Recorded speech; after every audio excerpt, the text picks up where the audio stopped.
Hi, welcome to yet another session on Visual Projects.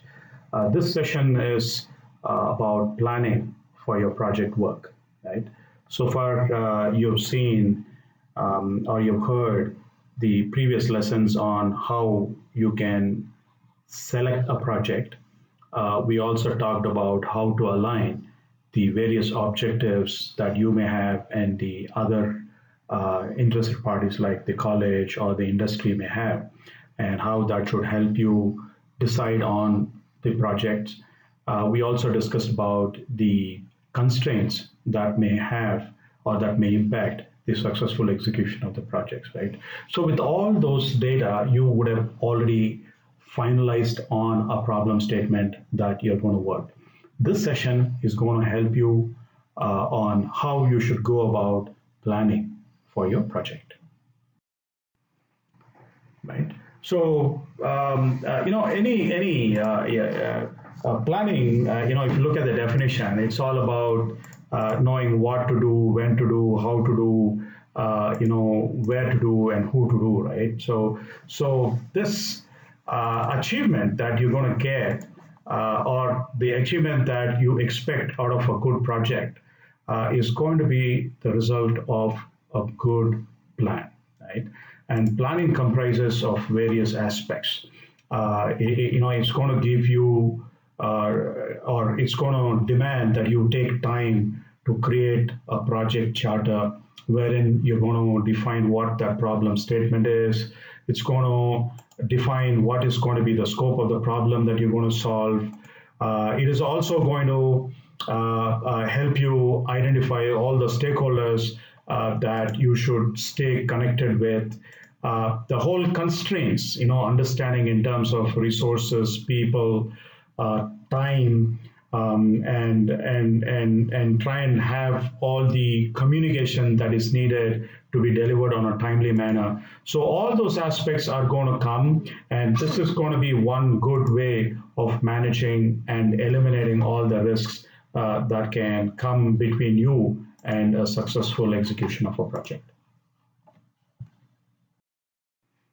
So let's look at what a project charter is, right? Simply put, it's a document, right?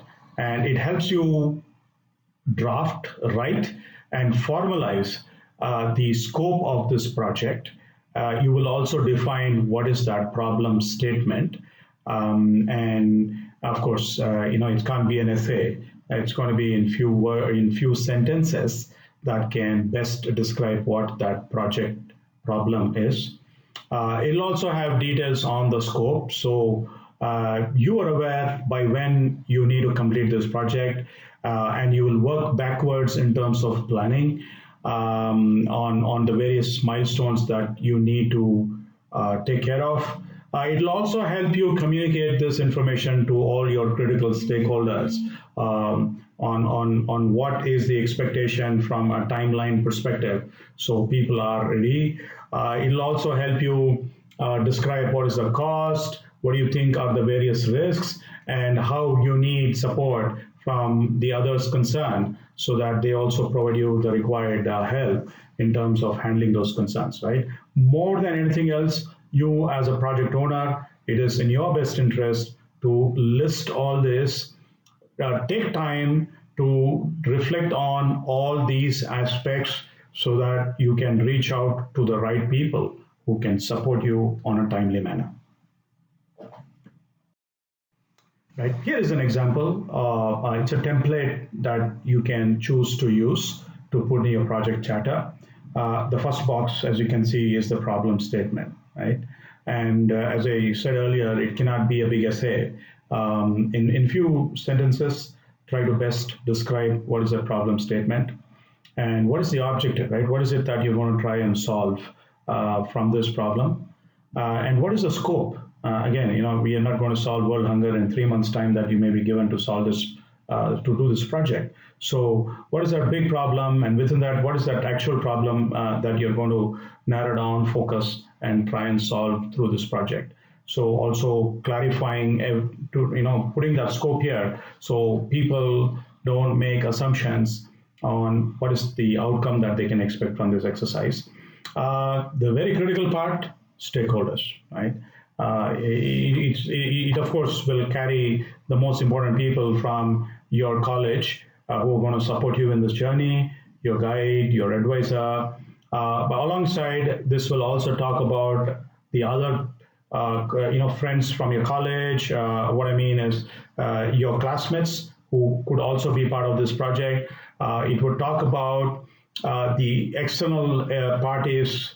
You may have a guide outside in the industry, you may have a mentor outside in the industry, or you're doing this project in a corporate, in one of their locations. So you'll also talk about all their entities, right? So whoever is going to get the benefit out of this project, whoever is going to support you in successful execution of this project. So all there, right? Alongside you have the milestones, the cost, and whatever constraints, the project constraints that we talked of in the previous lesson. So all that information is going to be available in the project charter, right? So now that we have seen the project charter, the next task is to get into the whole scoping activity. You have the problem statement. You have now also defined what resources that you need for the project. What are the various objectives that you're going to meet by this project? And then you have narrowed down in terms of the final scope. What are the areas that you're going to touch? And you also establish the resources that you require, both the people, process, and technology. And by process, what I mean is what are the other departments or other folks from other internal or external agencies that you would require to successfully deliver this project. What are the funding needs? Maybe it's a self-funded project, but you need to know how much money you require. Or if it is going to be a corporate sponsor or your college that is sponsoring, they need to understand how much you're going to be spending here. And finally, the schedule, which is very clearly laid out in terms of the various milestones. And for each milestone, or for each task, you would also specify the resources that are going to support you in that. The idea is setting the stage, right? That's what you're doing here in this scoping exercise. You got everybody here in the meeting room, and you're gonna walk them through so that everyone is clear in terms of what you're expecting them to be doing or what expectations they can have from you for this project. So we'll conclude with some what we believe as useful tips. Once a research idea is selected, there's always an excitement, right? There's always an excitement, and in that excitement, you start using this project methodology, and you also start identifying what are those constraints that can come in your way. Now, sometimes, they may demotivate you, but that's not our intent here. I think listing all the limitations or knowing the constraints ahead of time from the stakeholder list, knowing who's going to be on your side, who's going to be against you, is all going to help you, in setting the stage, in setting the expectations, and be prepared. Or be better prepared to handle those scenarios because you already are aware and you would have already planned on how you want to solve those, right? So it's very important to understand the scope and align your expectations in terms of what is really going to be possible within the given constraint of time, resource, and the budget to deliver this project.